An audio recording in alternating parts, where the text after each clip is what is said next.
Notre première recommandation, c'était de changer la façon dont on s'appelle, dont on se nomme, avec donc deux solutions, comme je le rappelais. Les entreprises coopératives, ça a été pour nous une solution auquel on a beaucoup pensé, rapprocher le mot entreprise et le mot coopérative, le mot qui nous décrit le mieux et notre singularité du statut coopératif, était une solution tout à fait envisageable. Il y a un petit problème, c'est qu'il y avait ce fameux statut scope. Quand vous voyez les journaux aujourd'hui, quand on parle de coopérative, il y a toujours le mot scope qui arrive. Et donc ça nous a conduit à une deuxième solution, c'était de proposer qu'on dise les scopes, mais que dans le déroulé, au lieu de dire, comme le statut le dit, société coopérative de production, c'est de tenter d'enlever ce terme à la fois restrictif. Vous n'êtes plus que... Les scopes ne sont plus que pas seulement dans la production, mais aussi dans les services, par exemple. Et puis ce mot production, qu'on le veuille ou non, avait un aspect un petit peu désuet et tout. Donc on a proposé de substituer dans le déroulé production par participative, ce qui était légitime, puisque je crois 98% des scopes ont des accords de participation. Nous avons nous-mêmes beaucoup hésité entre les deux solutions. On a, puisqu'on nous a demandé notre recommandation, opté pour les scopes, 2 syllabes au lieu de 8, et puis cette possibilité, avec les scopes, de ne pas avoir à 2 noms à traîner, puisque le statut scope, de toute façon, perdure.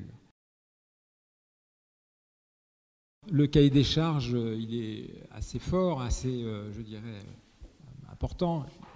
Comment exprimer d'une manière unique ce que sont ces entreprises, qu'ils le sont, rassurer ceux qui ont des doutes sur leur fonctionnement. On a fait le choix, dans la signature, d'impliquer tout le mouvement SCOP, au-delà des seuls dirigeants. On aurait pu avoir une signature business to business. On voulait une signature qui embrasse la totalité du mouvement, c'est-à-dire y compris les salariés eux-mêmes. Et enfin, qui puisse accompagner dans le temps, une signature de marque, c'est comme un logo, ça doit pouvoir accompagner pendant longtemps une marque, la stratégie de conquête du mouvement. La signature que nous avons préconisée, c'est « La démocratie nous réussit ».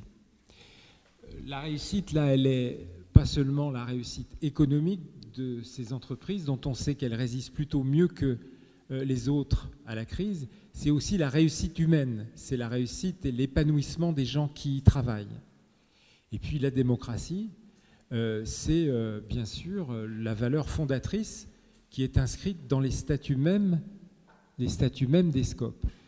Vous voyez au passage que tout notre travail a consisté à la fois à moderniser en enlevant tous les mots qui nous semblaient désuets ou restrictifs et en même temps ne jamais trahir le mouvement et en l'occurrence en installant un mot assez fort qui est la démocratie au cœur même de la signature de marque. Sur l'aspect visuel, le parti pris qui a été donc choisi, c'est de faire un logo 100% typographique. Vous avez certains logos avec des images.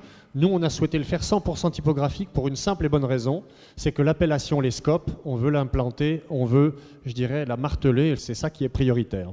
La partie gauche, c'est la partie logo, et quand on y adjoint la signature « La démocratie nous réussit », bon, on appelle ça, donc c'est l'ensemble du bloc marque. Et puis donc systématiquement le logo comporte en dessous donc le déroulé société coopérative et participative, c'est partie intégrante. Donc logo 100% typographique et après c'est sur le choix des couleurs. Nous voulions aller vers à la fois l'économique et l'humain et à la fois le chaleureux et l'institutionnel.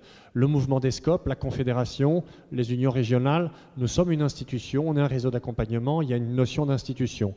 C'est la raison pour laquelle nous avons choisi le prune donc des scopes. Et puis par contre, nous souhaitions pour le... En tout cas, c'est des couleurs chaleureuses et un peu inattendues dans l'univers qui nous occupe. Hein. Ça a été par exemple un petit débat, par exemple c'est des couleurs un peu féminines, et ça a été aussi, forcément, puisque c'est un petit peu subjectif, il y a eu des petits débats sur ces sujets-là à l'intérieur du mouvement. Alors, il y a d'une part, c'est vrai que on a fait un petit travail, c'est bête, on n'a pas le slide ici, mais on a fait un petit travail de benchmarking des autres logos dans notre univers économique, et y compris dans l'économie sociale. Et les couleurs que nous avons choisies, en effet, se distinguent du paysage et nous singularisent. Et en effet, nous n'avons pas souhaité, à la fois dans les codes d'économie classique, et on a souhaité féminiser un peu l'approche que nous avions jusqu'à présent, en termes de couleurs.